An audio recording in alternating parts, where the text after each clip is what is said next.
This symbol is a symbolization of what's creating a surplus on the planet. It's growing fertility. It's almost as though it's anti-entropic. It's like recycling. It's recycling to the point of increasing fertility. That's the Earth. That's the biology of the planet on the Earth. And as it's functioning, it's creating a surplus, and the surplus is something that can be taken away from this recycling process without harming what's creating the surplus. Okay, so we need to have this distinction here. So the first thing I'm going to do is I'm going to symbolize the free market economy.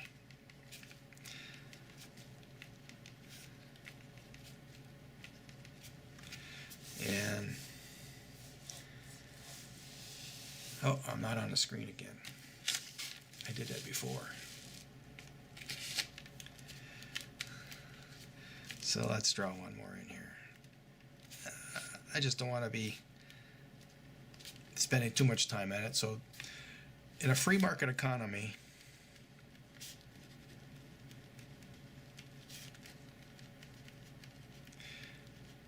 you have households, and economy is a Greek word that denotes households. And you have free trade amongst the households. This is what happens.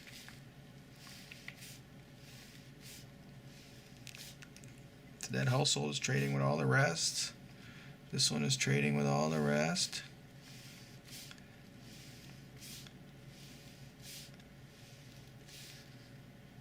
Of course, there is a distance issue. And we'll get to my point here. Just let me finish.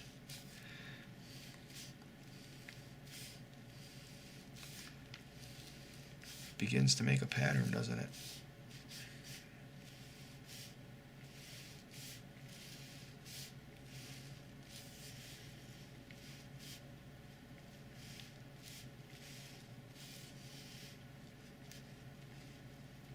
There. So that would be the free market economy. Got to get that on the sheet. Okay. That is what I would consider a free market economy. These are households. These dots are households, and all these lines going back and forth to all the different households is a trade of type, a barter system. Okay. Now let's do. And by the way, this surplus here. This free market economy can operate on just this surplus.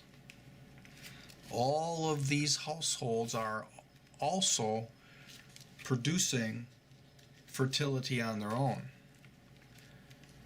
And specifically, it'd be through their gardens and composting and whatnot. So they're also contributing towards producing a surplus, as well as only living below the amount of surplus that there is. So this here is sustainable right here. That model, that economic model can go on forever. If there's less of a surplus, there's going to be less households. If there's more of a surplus, we can have more households. But it's all driven by this surplus that's being cast off of the biological recycling action that's happening on the earth. Okay. Now we have free market capitalism. And I'm going to draw some lines here just so I can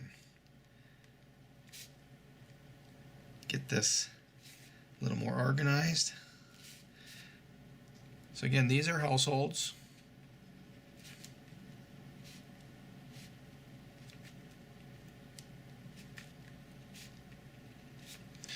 And in the center here are the capitalists.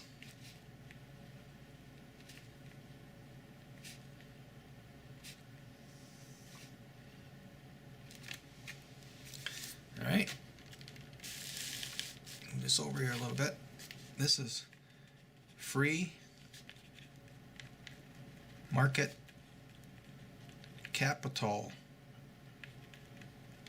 Isms, the isms and the ists of the world. They're pretty much all evil, but anyways, so we have the households here, And we have the capitalists, and of course the capitalists are trading amongst one another.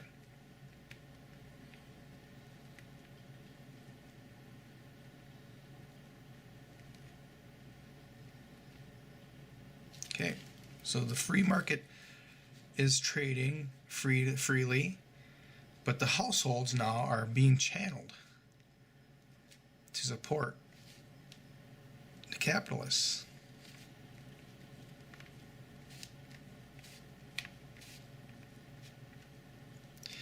So all of this from the households is going into the capitalists.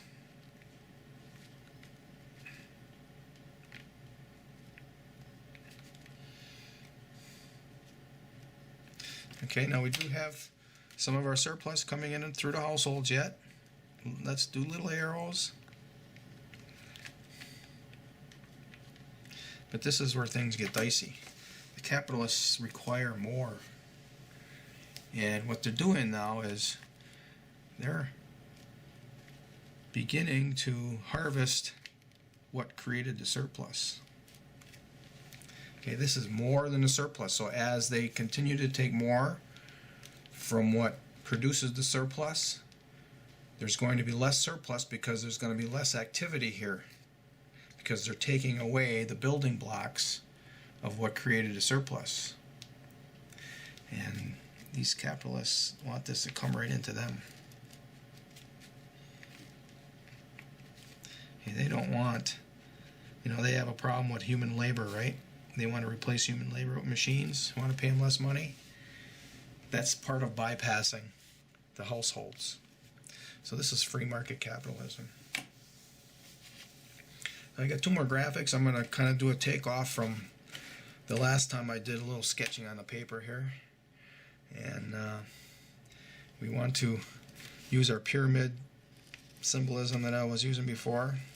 We'll go back to capitalism here.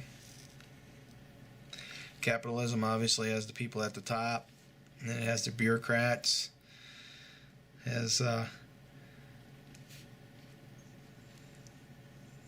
economy flowing here, and we got the armies, and below that we got the people.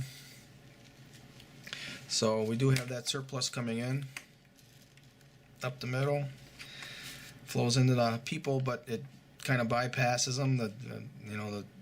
The capitalists want to have as much money as they can at the top. They got to pay their bureaucrats at the government, because it's the government that ensures that their business model and their capital is protected. So they're going to definitely share it with the government, with the armies, but not with the people. Okay, they don't want to. Obviously, you got to give some to them, but they want most of it to flow to the top. And of course, we have our red lines here. This is taking from what created the surplus. This is taking away the building blocks, and some of it is going to even bypass all of this and go right to them. That's what the capitalists want. And at some point it becomes a fascist system. And the base definition of fascism is they use the government and they pass laws that protects their business model and enhances their profits. Protects the government, protects profits. For instance, we have that right now in the United States. There's a push for mandatory vaccinations. These pharmaceutical companies that are manufacturing the pharmaceuticals, the vaccinations, and the doctors who are forcing these vaccinations onto the public, they're making a profit. And it's very questionable as to whether their vaccinations are even working, but no doubt whatsoever, you go to the vaccine court and you can find it yourself.